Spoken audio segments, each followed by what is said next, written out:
boo xamante ne nii tribune def nañ ko ci Fatima wax nañ ni ce qui s'attendait à ce que le PR bloque la loi de Sonko ont déchanté. Diomaye dafa dribbler opposition bi wala stratégie bu bees bu mu teg la wala lu ñu waxtaanee la wala dafa am yeneeni alternative yoo xamante ni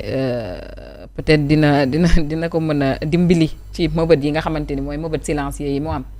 xaw ma lu mu ci doon de xaw ma dafay dribbler xaw ma dafay teg ay stratégie xaw ma lu mu doon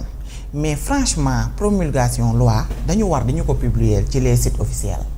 yi nga xamante ne ñun fa la ñu mën a dem xam ne lii lu fiable la ñu mën ci sukkandiku. mais ñu promulguer loi ba nga xamante ne bii même les numéros yi nga xamante ne nii moom la ñu ko publier woon ak numéro yi bii ñu def ci journal officiel bi sax am na différence après ñun tout le temps doute bi dafay semé wu ci suñu bopp doo gis koo xam ne mën na la si wax lu leer. moi je pense que bi ñu ko promulguer waroon nañ ko def ci site journal officiel bi quand même loolu c'était le minimum mais ba tey ci suba man gisuma ko ci. franchement léegi nag ñi doon yaakaar ne président premier ministre fii la xar yi dugg bañ génnee nee lañ aw yépp itam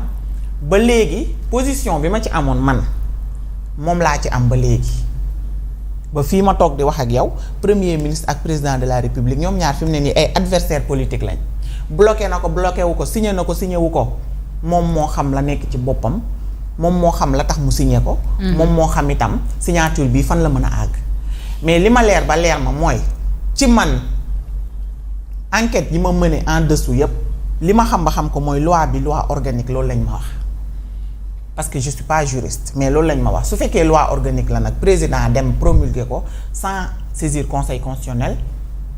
est-ce que nekkul dans l'illégalité. moom président on sait pas voilà. promulgation bi. moom président est-ce que nekkul dans l'illégalité ci promulgation bi nii après nag on verra ba xam fan lay wànnente di mujjee ki gëtam parce que jàpp nañ ne promulgué nañu gisuñu benn démenti parce que bu ko promulgué wul woon suñ ko génnee dinañ ko démentir. oui mais démentiruñu comme que démentiruñu nag dañuy jox crédit promulgation bi. parce que bu ko promulgué wul woon xanaa am na équipe de communication. parce que tantôt on dit que publier nañ ko ci journal officiel. bu président tantôt ñu ne publier wuñ ko foofu à la limite. on ne comprend pas si c'est un fake mooy flou bi nga xamante ne moo si am et je sais pas pourquoi amener les gens. dans un flou total boo xam ne kenn du xam qu'est-ce qui se passe ak ban jeu la ñuy jouer franchement on ne sait pas parce que mënoon nañ ko def dans les règles de l'art lépp leer promulgué na mais promulgué na président amul lu muy ragal. c'est le président de la république de ce pays su amee décision bu mu jël ak lu mu war a def je pense pas que am na ñu mu ci war a sóoraale. ba tax muy am ay flou ñuy lëndamal xel yi fii kii di daw di xool fii kii di dem di enquêter fee je pense que c'était pas la peine. ak lu mënti am Ousmane Sonko c'est son premier ministre et il bénéficie toujours de sa confiance moom moo ñu ko wax. c'est également son chef de parti parce que moom il est toujours dans Pastef da ngeen a dégg ne démissionné na Pastef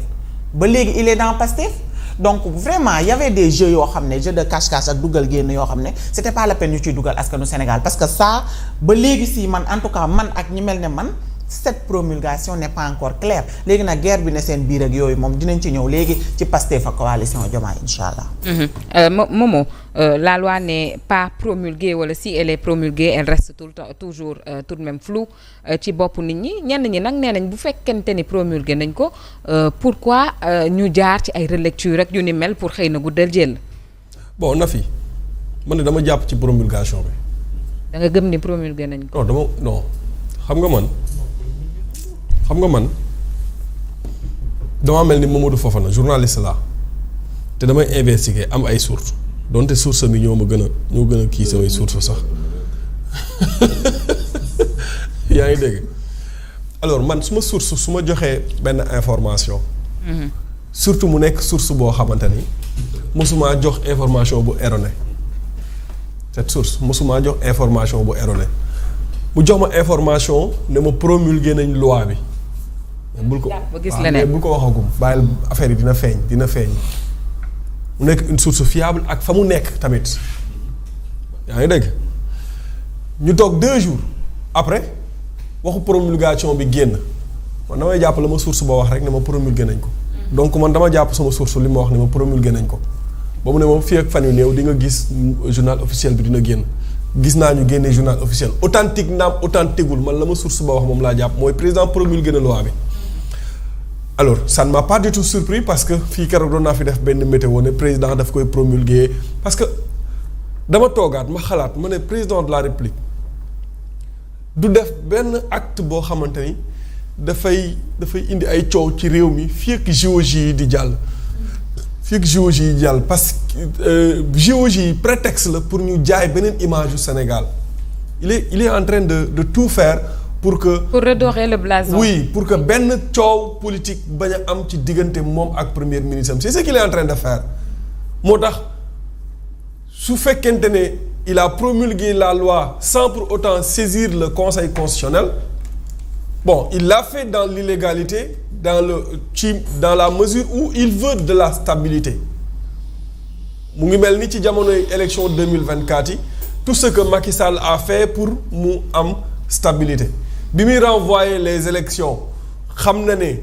tegu ko ci yoon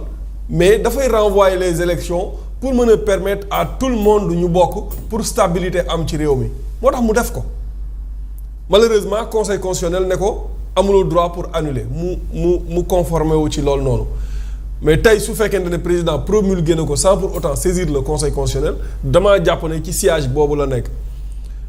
moom personnellement coow li du jugee ci moom wala xeex wala xuloo du jugee ci moom ba fii ak décembre wala janvier parce que bu ñu jugee fii xam nga bu weer bi dee semaine prochaine incha allah day am vacances parlementaires de 3 mois assemblée nationale bu ñuy ñëwaat day tombeek juste JOJ yi commencé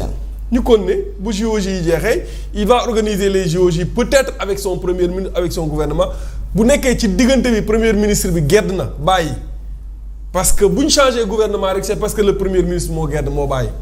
surtout avec dossier bii nii nekk suñu ginnaaw nii bu fekkente ne bàyyiwul ñoom ñaar ñu organiser JOJ yi après bu ñu paree ci JOJ yi décembre lañ jëm décembre dañ koy voter budget parce que décembre boobu noonu bu ci tasee assemblée nationale kenn du ko mën a voter son budget te amul marge de manœuvre donc il va tout faire pour que son budget soit voté au mois de décembre maintenant après le vote du budget nag après bon je ne sais pas lan mooy xew après mais daal président ci siège boobu la nekk